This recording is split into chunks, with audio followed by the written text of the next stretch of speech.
The Heart of Art is brought to you by the Academy for the Visual and Performing Arts at Texas A&M University, bringing innovative and culturally diverse visual and performing arts programming to Texas A&M University and the Brazos Valley.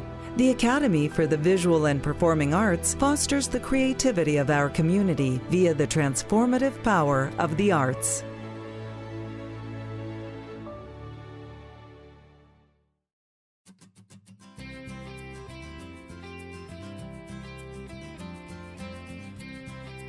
The Heart of Art, scoping the Brazos Valley for the best artists and bringing them to your radio.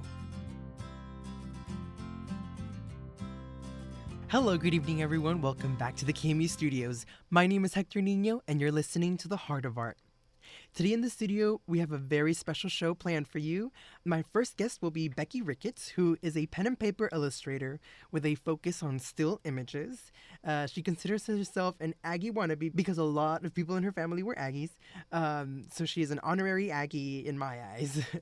Her Instagram is Becky Ricketts Art, if you'd like to go and check out her work. And that's Becky Ricketts, Ricketts Art. And you can go and see that her latest posts are actually A&M themed note cards, and they're beautiful, and you can go and check out her work while we're having this discussion. And for my second interview, we will be revisiting my conversation with Jason Elliott, who is a tattoo artist with a focus on video games and anime.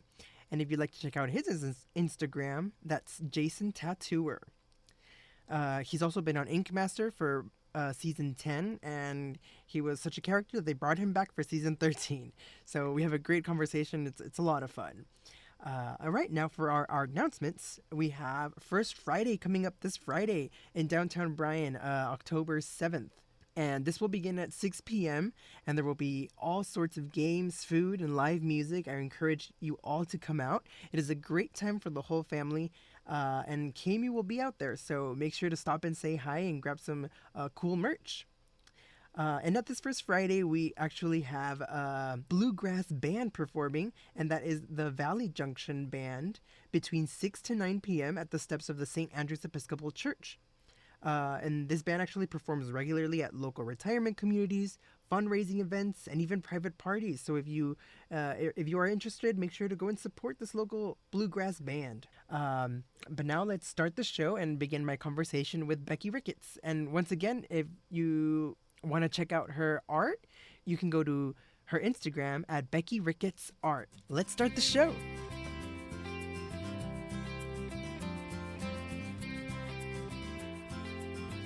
Today we have a very special guest. She is a pen and paper illustrator with a focus on buildings, and she also has some Texas A&M themed note cards that are available at Galleria Spa in Century Square. Her name is Becky Ricketts. Hi, Becky. How are you today? Hi, Hector. Doing well, thank you. Awesome. So, you've heard the show before, so I like to go through the background of my guests, and I wanted to ask, where did your love for art begin? Where are you from? Certainly. Born in Arkansas, my mom was an art teacher. We were required to take our art classes, and at home, some of my sweetest memories with my mom were doing art projects together.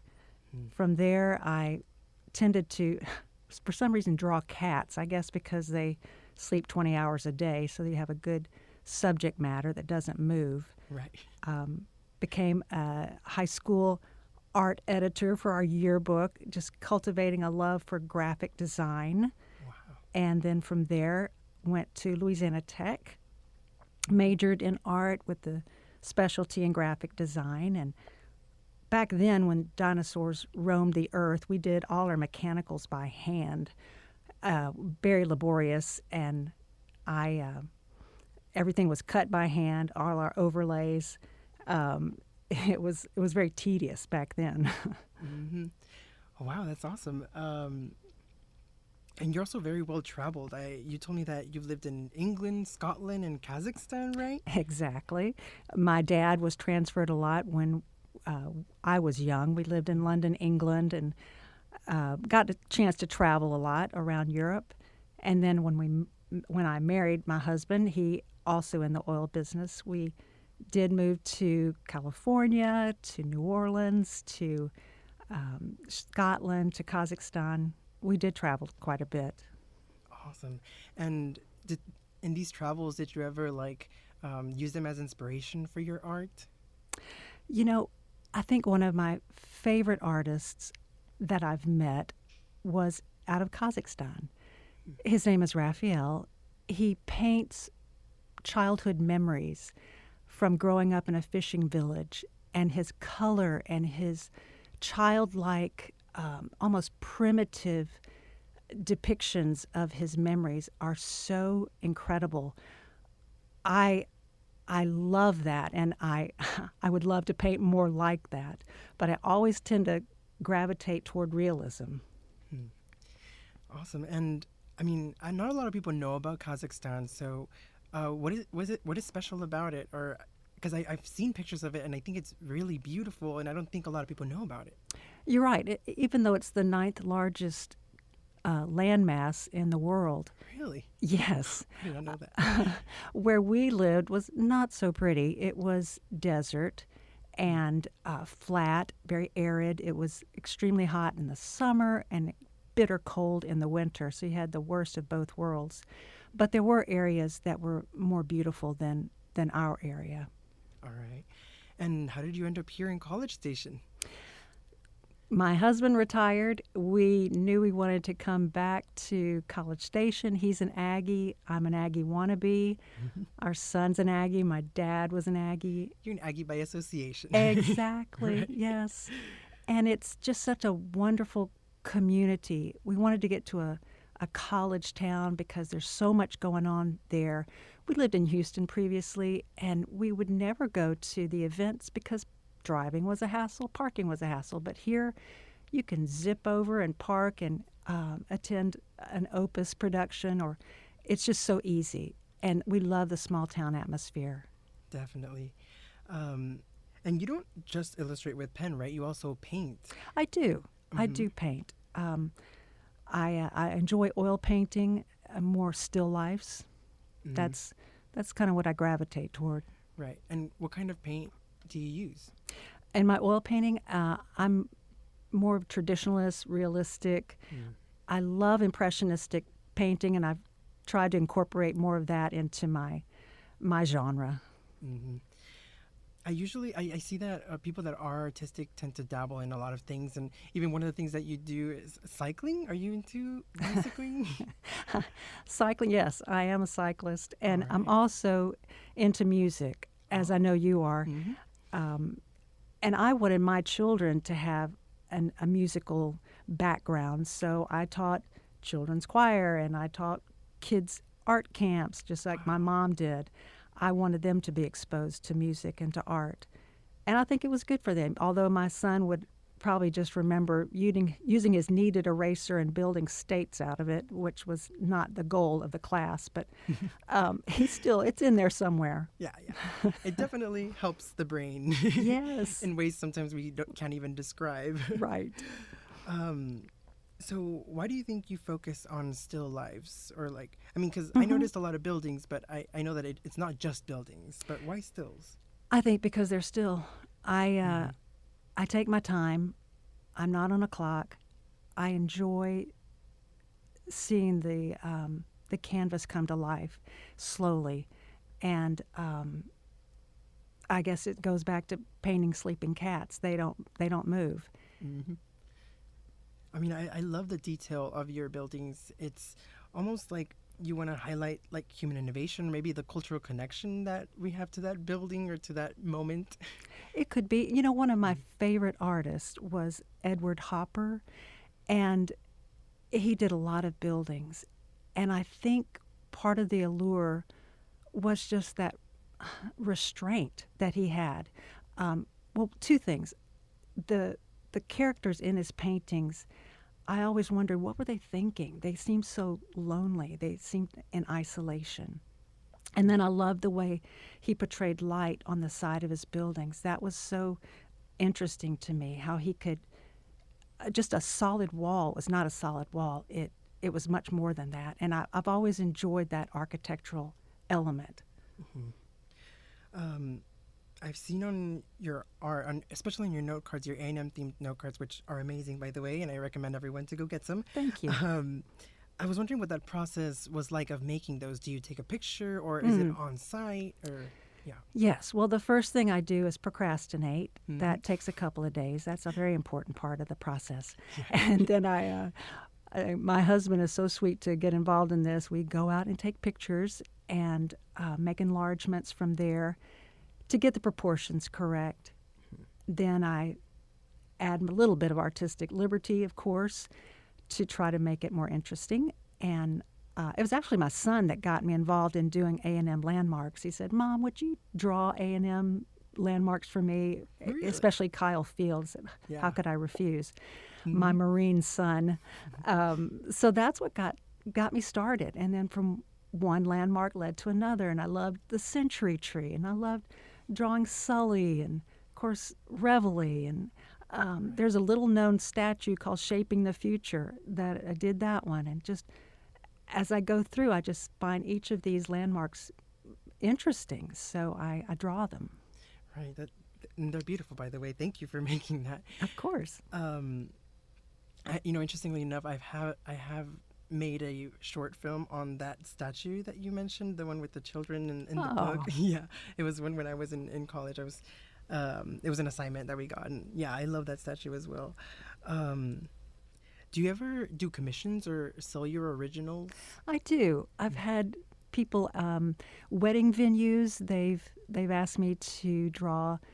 There was a facility or a location in California that for a wedding venue, drew that, and been asked to draw another stadium in another state, and yeah, occasionally I do. Yes. Right, great. And where can people contact you if they do want a commission? They can go to my Instagram account, or I'm on Facebook. If they purchase one of my note cards, I always include my business card in there with my phone number, so they can get in touch. All right, great. I did want to ask if you have heard about the First Saturday Market. Have you ever heard of the gallery? Yes, I have. Yeah. I love Dari. In fact, I do take painting from her. Oh, really? I do. Awesome. Well, I was going to encourage you to sell your note cards there, because that'd be a great opportunity. And actually, I am. That's one of the places that they are exhibited. Awesome. Well, I'll see you there. I will say one of my favorite jobs that I've had in the past was actually working as a graphic designer, as the art director for a frozen yogurt store in their corporate office. It was delightful. It was delicious also to work there. And working with photographers, it's fun because frozen yogurt has a low fat content, so it melts quickly. And if that cone's not perfect, someone's got to eat it. Well, my husband's always right there, happy to help out any way he could. So he would be the depository of all the frozen yogurt. But I loved sketching things for their point of sale purchase, advertisements, or working for commercials. It was a lot of fun. That was a fun way to use graphic design. Mm-hmm. And free Yes. stuff is always great. I love that. All right. Well, Becky, I thank you so much for stopping by. I learned so much, and I hope that the First Saturday Market goes great. Thank you so much for having me. Of course, anytime. All right, you guys, we will be going on a quick break, but do not go anywhere. We will be right back.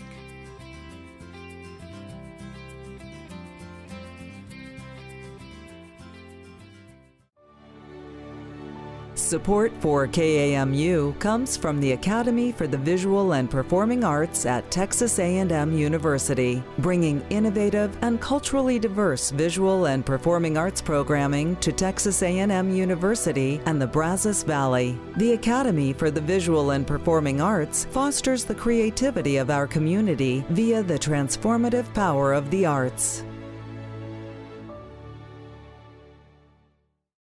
Hello, good evening, everyone. Welcome back to the KMU Studios. My name is Hector Nino, and you're listening to The Heart of Art. Now we will be revisiting my conversation with Jason Elliott, who is a tattoo artist with a focus on video game and anime. Hope you enjoy. If you'd like to check out his work, his Instagram is Jason Tattooer, altogether, Jason Tattooer, And you can go and look at his works while we're having this discussion. So, hi, Jason. How are you today? Hey, Hector, how's it going? It's going pretty good. I'm excited for a conversation today. You know, I've only interviewed like one other tattoo artist, so you're pretty high, pretty on demand right now. Sweet. Awesome. Okay, so I'd like to go through the background of my guests first, and I wanted to ask you, where are you from? Well, currently live in College Station, but we moved around a lot. So I spent a lot of time in California and then kind of southern Florida, Miami area. Awesome. And is that where your love for art began? Yeah, I mean, I guess I've always loved it. So Okay. It's always been a thing in your life. it has, yes. Hmm. And how did that start? Let's see. I know I've been drawing since probably 4. I mean, at least your parents like to keep drawings that go that far back anyway. So, yeah, I've definitely been drawing since I was 4, and then was actually doing pretty good drawings at like 6 and 7. So, All right. And how did you like develop your skills as an artist? Was it just through practice, or did you have some mentors along the way? no, actually, I didn't have any mentors. Yeah, I was just drawing on a lot of cardboard boxes and stuff like that, Wow. really. So, Cardboard boxes. yeah, and clothes, Yeah. I drew on my clothes all the time, Nice. And then now skin. and now skin. Great.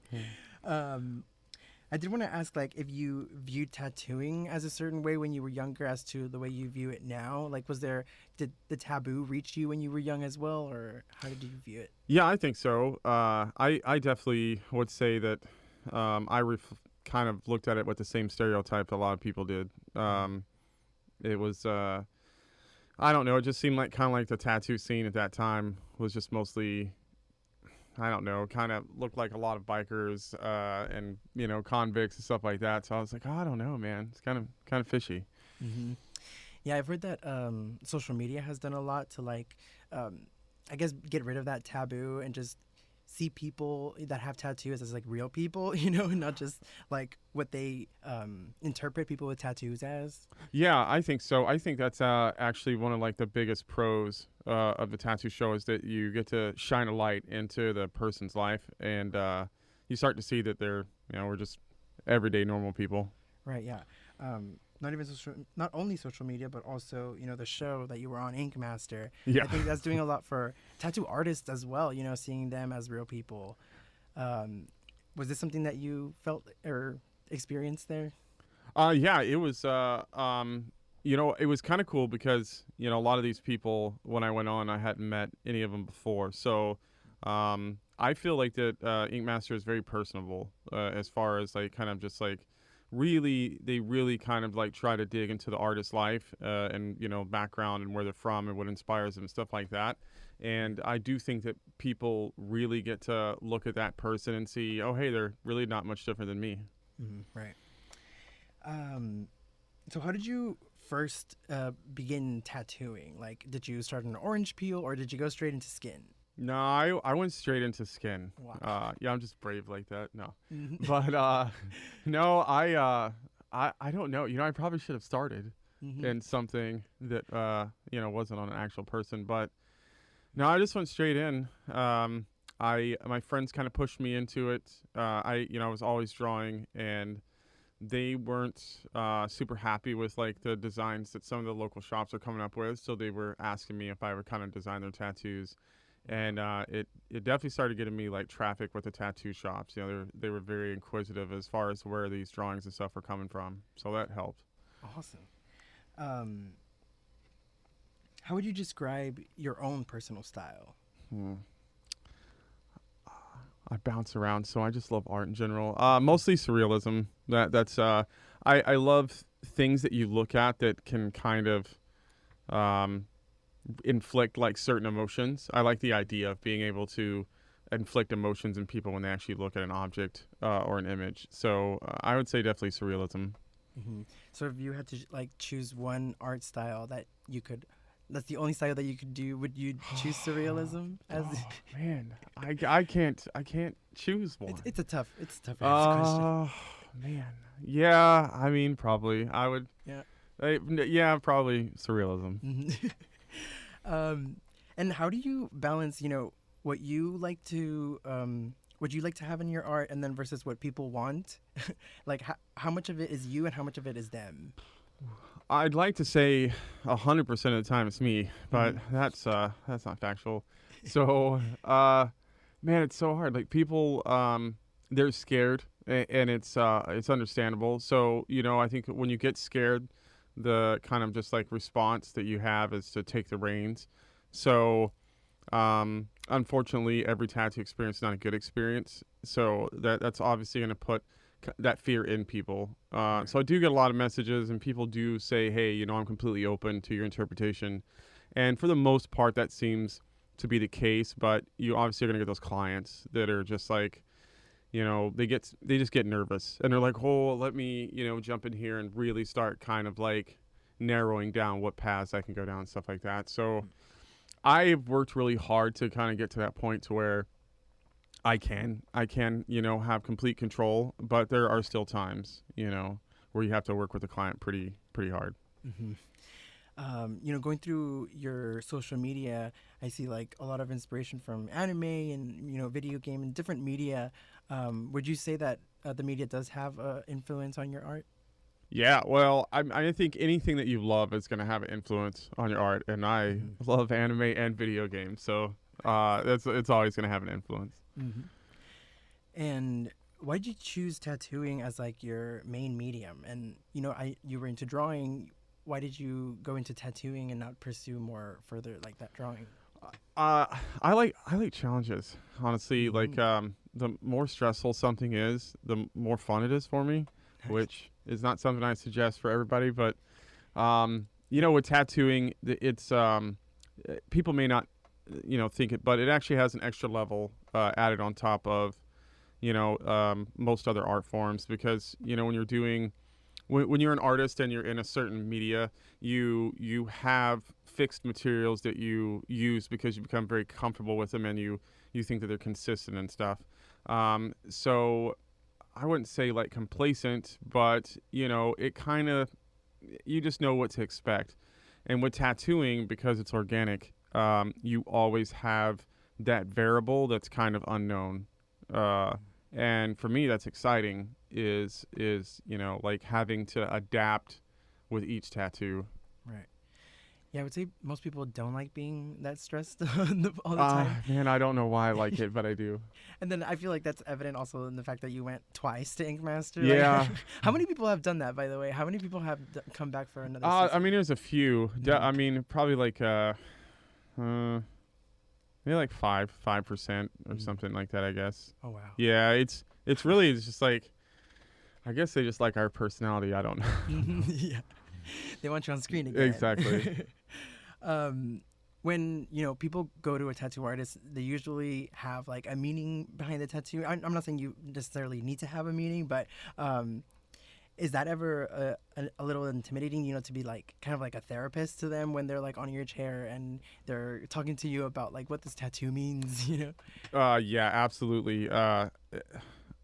Sometimes I will get emails, and their email will be like 10 paragraphs long, and it's like they want to they're like, well, this is the only tattoo I'm going to get, and I want to get all the important events in my life summed up in this one tattoo. Oh no, it's like and I know those things are very important to people, and it's shaped them into who they are now, and maybe those were a lot of really good things, and they're proud of who they are. That's really hard to do in a tattoo.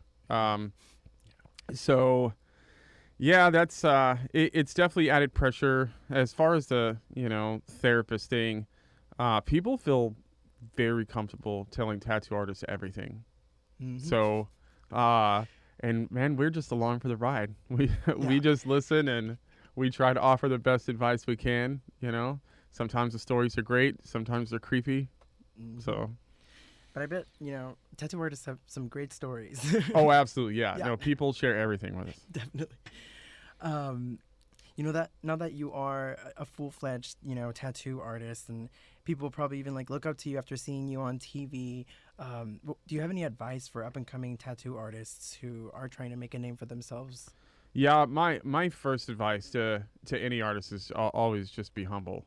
Like, you can learn something from pretty much anything, as long as you're like open and just willing to be patient and look. So stay away from like the rock star kind of personality, because we definitely see a lot of people come in who are like, well, I'm amazing, like I'm a really, really good artist. Well, that's nice, but there's a lot of really, really good artists, and there will always be a lot of really good artists. So you just be humble. It takes a lot of work and time to be a tattoo artist, especially if you want to be a good one. So yeah, humble and patience. Awesome. Thank you. Do you have any up and coming, dates for a project or any special events coming up soon?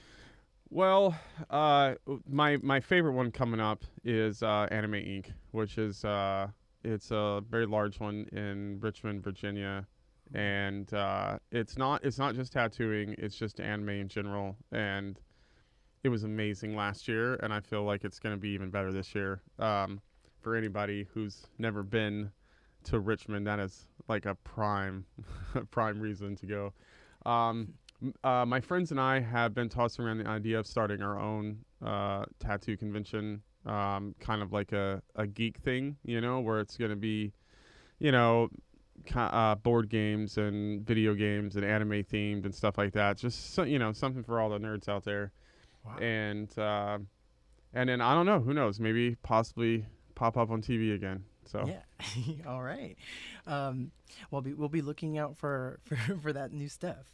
Do you get to travel a lot now that you have been, like on TV and you are a very well known tattoo artist? Do people request you from like different parts of the world or? Yeah. Actually, right before the lockdown, I actually had just gotten back from doing like a Iceland, Belgium, Holland, Wow. kind of Amsterdam, Germany a little bit trip. Now it's fantastic. Yeah, there's it's weird. It's like I thought that a lot of your popularity comes from the U.S., but really it's like I get a lot of fans from like the Philippines and Brazil and Greece and just so many random places that they'll be messaging me. I think my furthest person that even traveled in was from like Poland and Australia, and I was like, wow, thanks. Wow. International requests. Yeah. Yeah. No, it's wild. All right. Is there anything about your art that you want our audience to know but don't think that maybe we've tackled yet? Ooh, anything about my art? That's a tough one. It's really good. It is. It's no, true. no, I'm just kidding. I'm just, no, I don't know. I love doing it. So like, I'll have fun, and you'll have fun, and you'll look awesome. So. Mm-hmm. Yep, there you go. If you haven't seen Jason Elliott on Ink Master, you definitely should. It is a great time. Thank you so much, Jason, for stopping by. I had a great time. Yeah, absolutely, Hector, man. Thanks for inviting me out here. It's awesome. Anytime.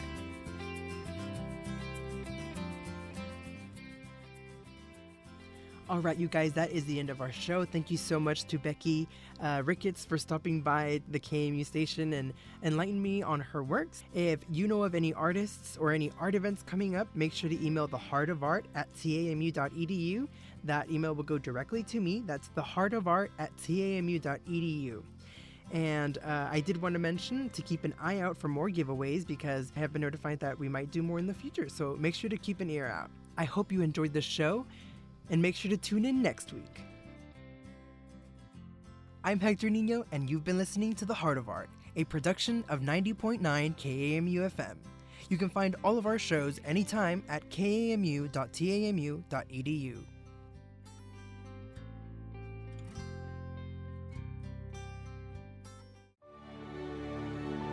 The Heart of Art is brought to you by the Academy for the Visual and Performing Arts at Texas A&M University, bringing innovative and culturally diverse visual and performing arts programming to Texas A&M University and the Brazos Valley.